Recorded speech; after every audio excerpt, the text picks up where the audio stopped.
कि साहब जमुई की जनता चिराग पासवान को ढूंढ रही है, 10 साल का हिसाब मांग रही है कि चिराग पासवान कहां हो भाई, आ जाओ जमुई। चिराग पासवान कहां हो भाई, 10 साल का हिसाब दो। चिराग पासवान भाई कहां हो।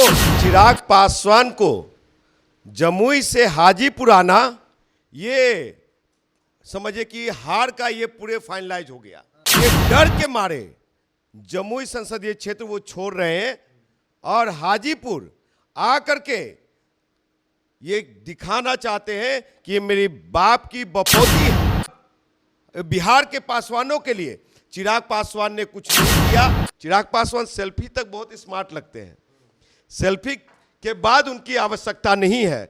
2024 का लोकसभा चुनाव चिराग पासवान हाजीपुर से लड़ेंगे। हाजीपुर से लोजपा रामविलास हो या फिर पशुपति कुमार पारस वाली लोजपा हो, एक लंबा रिश्ता नाता रहा है। चूंकि जो उनके सर्वमान्य नेता रहे हैं रामविलास पासवान, उसी क्षेत्र से लगातार चुनकर एक रिकॉर्ड बनाया उन्होंने। मेरे साथ युवा बिहार सेना के राष्ट्रीय अध्यक्ष इंजीनियर राजकुमार पासवान हैं। आप भी वहां से हाजीपुर से चुनाव लगातार लड़ते रहे हैं और आगे भी लड़ेंगे, जैसा कि आपने बताया। अब चिराग पासवान वहां जाएंगे तो ये लड़ाई कैसी रहेगी 24 में? देखिए, आपको बता देना चाहता हूं कि चिराग पासवान को जमुई से हाजीपुर आना, ये समझिए कि हार का ये पूरे फाइनलाइज हो गया। क्योंकि ये डर के मारे जमुई संसदीय क्षेत्र वो छोड़ रहे हैं और हाजीपुर आकर के ये दिखाना चाहते हैं कि ये मेरी बाप की बपौती है, जो कि ये नहीं संभव है। और बिहार के पासवानों के लिए चिराग पासवान ने कुछ नहीं किया। इनके पिताजी ने, आपको बता दूं, 77 से लेकर के और 90 तक पहला पीढ़ी को बर्बाद किया, 90 से लेकर 2000 तक दूसरा पीढ़ी को बर्बाद किया, 2000 से लेकर के अब तक तीसरा पीढ़ी बर्बाद हुआ। अब चौथा पीढ़ी चिराग पासवान के नेतृत्व में बर्बाद नहीं होने देंगे हम।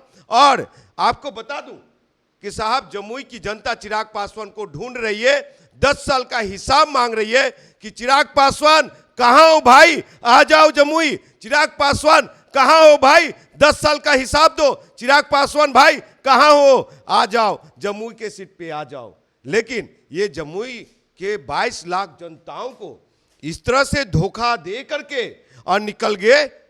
साहब एक सांसद को 5 करोड़ मिलता है प्रति वर्ष, तो 10 साल में 50 करोड़ का एक लाइब्रेरी नहीं बनाए बहुजनों के लिए, जनता के लिए, पढ़े लिखे शिक्षा जो युवा नौजवान है उन लोग के लिए। और वहां के अब मोदी के हनुमान कहे जाते हैं, वहां एगो मोदी साहब से कह के एक बड़ा प्लांट लगाया, उद्योग धंधा कल कारखाना सूत का फैक्ट्री लगाया, नहीं लगाया। और वहां से ये चल पड़े हाजीपुर। हाजीपुर में भी इनका रिजल्ट 0 बट्टा सन्नाटा रहेगा। मैं पहले से कह रहा था आपको बिरजू जी, मैं पहले से कह रहा था कि चिराग पासवान वहां नहीं जाएंगे, वहां नहीं जा रहे। वो अपना क्षेत्र को छोड़ चुके हैं, रार मौसमात बना चुके हैं और वो क्षेत्र को छोड़ करके हाजीपुर आ रहे हैं, यहां पे जो युवा नौजवान है। लेकिन आपको बता दूं कि जमुई से ज्यादा बौद्धिक समझ रखने वाला, सामाजिक समझ रखने वाला, राजनीति समझ रखने वाला वहां के युवा नौजवान लोग हैं, जो आज जय भीम कर रहे हैं, जय वीर शिरोमणि बाबा चौहरमल कर रहे हैं। इस बार ताक में बैठे हुए हैं कि 2024 का लोकसभा चुनाव आए।